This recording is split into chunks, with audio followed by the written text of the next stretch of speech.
Hola, ¿qué tal? Quiero darles la bienvenida a este espacio llamado El Cofre, en el que nos dedicamos a examinar, a escudriñar las Escrituras y a compartir el mensaje del Evangelio de nuestro Señor Jesucristo. Hablaremos de una expresión muy popular dentro del ámbito cristiano. Dios ama al pecador, pero aborrece el pecado.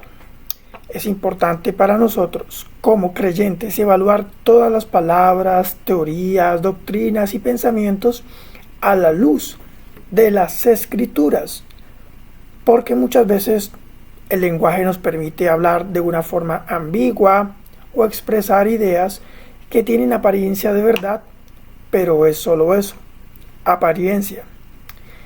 Esas ideas se llaman falacias. Una falacia es un argumento que parece razonable, pero es engañoso. Las falacias tienen el propósito de ser persuasivas y convincentes, pero vulneran alguna regla lógica, así que confrontaremos este pensamiento, esta idea con las Escrituras, con la palabra de Dios. Lo primero es preguntarnos cuál es el origen de esta idea, o si esta frase es un versículo o texto de algún libro de la Biblia. Al examinar la Biblia podemos concluir que esta frase no es un versículo o texto escrito en ella, sino una expresión que pudo ser acuñada por Mahatma Gandhi y por Agustín de Hiponia, quien la escribió en el siglo IV después de Cristo. La idea que ellos exponen es: ama al pecador, no al pecado. Pero esta idea es distinta de la inicial. Dios ama al pecador, pero aborrece el pecado. Y quiero ciertamente en este video centrarme en la primera, que involucra directamente al Creador, la frase de estudio. De manera que podemos confrontar esta expresión, Dios ama al pecador, pero aborrece al pecado, directamente con la palabra de Dios, que es una espada de dos filos. ¿Qué dice la Biblia sobre Dios cuando se trata del pecador? Leamos el siguiente texto. Deuteronomio 25:16. La versión literal dice: pues abomina a Jehová tu Dios todo lo que hace esto, todo el que hace injusticia. Ahora leamos las traducciones de este pasaje. Porque todo el que hace estas cosas, todo el que comete injusticia, es abominación para el Señor tu Dios. Porque al Señor le repugnan todos los que hacen estas cosas y cometen injusticias. Todo el que engaña con pesas y medidas falsas es detestable a los ojos del Señor tu Dios. Porque Él aborrece a quien comete tales actos de injusticia. Cualquiera que haga estas maldades, el que actúe deshonestamente, es detestable ante el Señor tu Dios. Porque quien practica el fraude y la estafa es abominable para el Señor tu Dios. Porque cualquiera que hace estas cosas, cualquiera que hace injusticia, es una abominación al Señor tu Dios. Ciertamente al Señor tu Dios le repugna todo aquel que comete esta clase de injusticias. Todas estas traducciones dejan claro el sentido de esta declaración. No hay lugar para las especulaciones o las interpretaciones intermedias. Dios rechaza completamente los actos de injusticia y a quienes los cometen. Ahora, ¿es este el único versículo que lo dice? Existen otros versículos que apoyan esta postura sobre Dios y el pecador. Proverbios 11:20 dice: el Señor aborrece a los que tienen mente perversa, pero mira con agrado a los de conducta intachable. El Señor detesta a los de mente corrompida, pero se complace con los que viven honestamente. Proverbios 6, del 16 al 19 dice: hay seis cosas que el Señor aborrece, y 7 le son detestables: los ojos que se enaltecen, la lengua mentirosa, las manos que derraman sangre inocente, el corazón que hace planes perversos, los pies que corren a hacer lo malo, el falso testigo que esparce mentiras, y el que siembra discordias entre hermanos. El Salmo 5:5 dice: ni en tu presencia hay lugar para los orgullosos. Tú odias a los malhechores. Otra traducción dice: no soportas a los orgullosos ni amas a los malhechores. Otra traducción dice: por lo tanto los orgullosos no pueden estar en tu presencia porque aborreces a todo el que hace lo malo. El Salmo 7 en el verso 11 dice: Dios es un juez perfectamente justo. Su ira contra los malvados es constante. Otra versión dice: Él es un juez justo, siempre condena a los perversos. Dios es un juez justo y está airado contra el impío todos los días. Bueno, tal vez usted piense: ok, pero todos estos textos son del Antiguo Testamento y el Nuevo Testamento habla que Dios es amor, y eso es lo que hay que decir. Veamos qué dice Romanos 1, 18, 32, la versión reducida. Pues lo que se conoce de Dios está revelado desde el cielo, está revelando su ira. Él está en contra de los que se rebelan contra Él y cometen injusticias contra otros. Ellos conocen la verdad, pero la ocultan con la maldad que practican. La gente estaba llena de pecado y quería hacer solamente el mal, por eso Dios permitió que fueran esclavizados por los pecados sexuales que cometían y deshonraron sus cuerpos unos con otros. Ya que la gente creyó que no era importante conocer a Dios, Él los dejó que siguieran pervirtiendo su mente y terminaron haciendo lo que no deben. Esta gente se mantiene haciendo toda clase de injusticias, corrupción, codicia, maldad, viven llenos de envidia, asesinatos, peleas, fraudes. Siempre están pensando mal de los demás, son unos chismosos, hablan mal de los demás, odian a Dios e inventan maldades. Son insensatos, no cumplen sus promesas, son insensibles y no tienen piedad de nadie. Aunque saben que la ley de Dios dice que quienes hacen esto merecen morir, no les importa y siguen haciéndolo. Además afirman que están en lo correcto los que hacen todo esto. Santiago, el capítulo 4, del 4 al 6, dice: gente infiel, ¿no saben que amar al mundo es lo mismo que odiar a Dios? El que quiera convertirse en amigo del mundo se convierte en enemigo de Dios.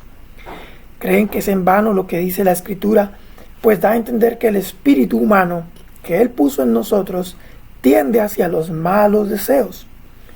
Pero el generoso amor que Dios nos da es aún más fuerte. Por eso la Escritura dice: Dios rechaza a los orgullosos, pero es bueno con los humildes. En este texto, Santiago habla de las dos cosas, de la enemistad con Dios y del amor de Dios. En este pasaje, el amor de Dios está en contraposición con el espíritu humano, que es inclinado hacia los malos deseos. Dios le da su Espíritu Santo a los creyentes para que puedan resistir su batalla contra el pecado. Por eso dice que es más fuerte, para vencer la tentación. Pero el Espíritu de Dios es dado a los creyentes, no a todos. Así que ese amor de Dios está disponible para cuantos hayan creído en su Hijo Jesucristo.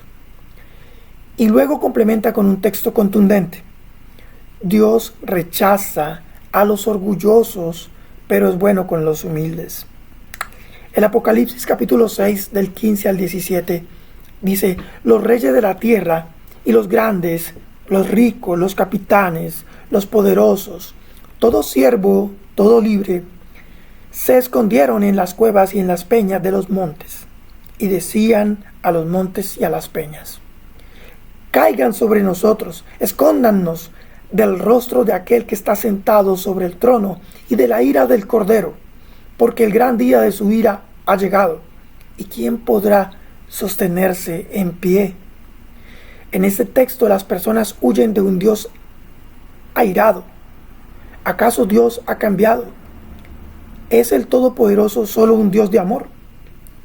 Dios es amor, pero también es fuego consumidor.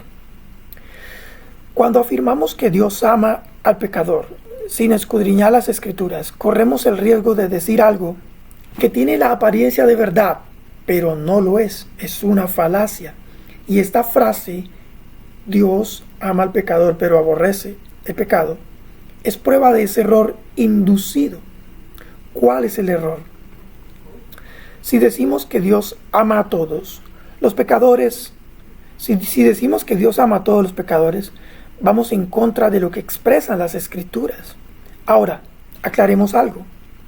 Dios sí expresa amor, pero no en los términos humanos, sino en sus propios términos.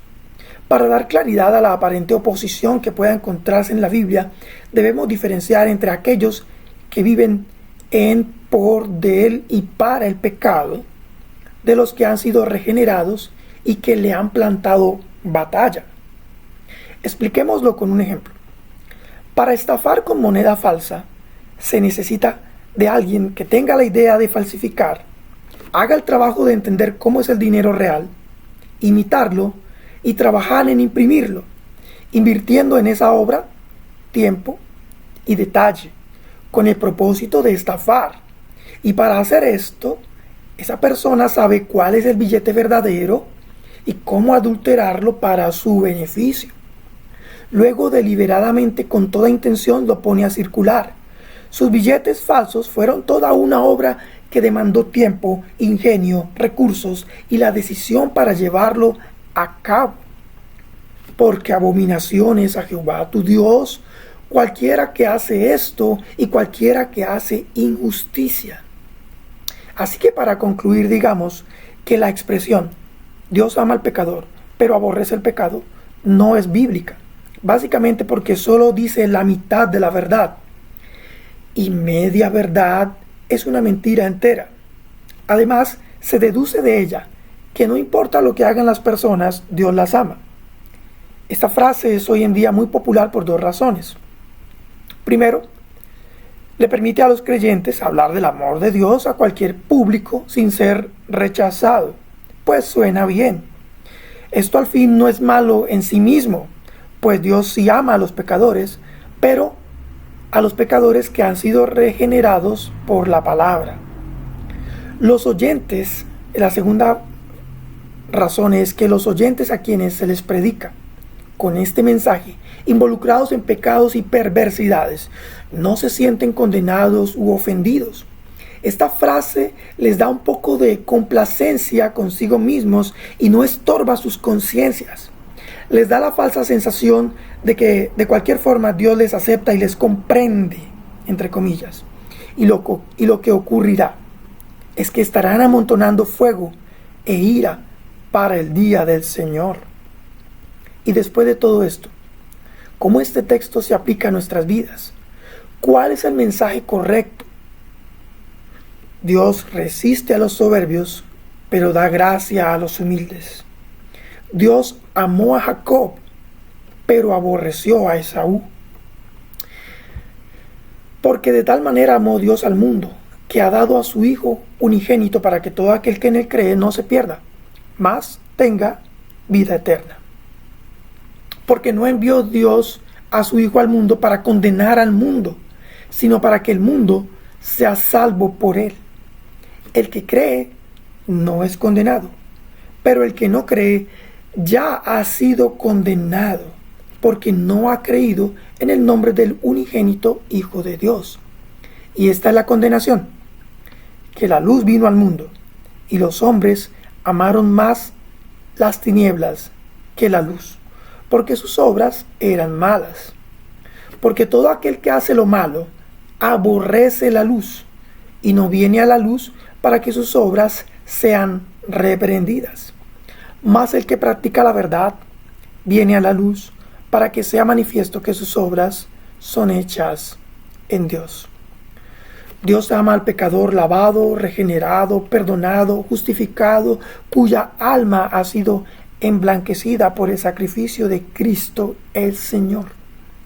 Y para llegar a esto debemos reconocer que somos pecadores y que necesitamos reconciliarnos con Dios, humillarnos, y Él nos exaltará.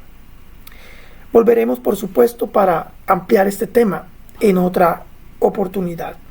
Quiero agradecerles a todos ustedes y espero sus comentarios.